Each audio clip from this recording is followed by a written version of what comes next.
حالا شده به خاطر حجم بالای یه فیلم از آپلود اون داخل کانالتون منصرف بشید؟ خب بیاین تا بهتون بگم که چطوری حجم ویدیوهاتون رو بدون اینکه کیفیت کاهش پیدا کنه کم کنید.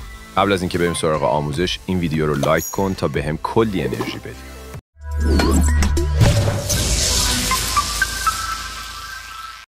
وارد برنامه سلف اپس پروموشن بشید و گزینه اول رو انتخاب کنید. حالا ویدیویی که میخواید حجمش رو کاهش بدید انتخاب کنید و با انتخاب این گزینه وارد بخش تنظیمات ویدیو بشید. اینجا موارد پیشنهادی خود برنامه رو میتونید مشاهده کنید، ولی ما برای اینکه حجم ویدیو رو بدون اینکه کیفیت کاهش پیدا کنه روی کاستوم کلیک میکنیم.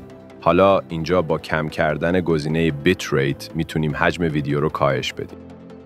فایل نسبی برنامه رو داخل کانال تلگرام گذاشتم. لینکش زیر همین ویدیو هست، میتونید عضو بشید و دانلود کنید. اگه دنبال آموزش‌های بیشتر هستین، حتما کانال رو دنبال کن و ویدیو رو لایک کن. تا آموزش بعدی بدرود.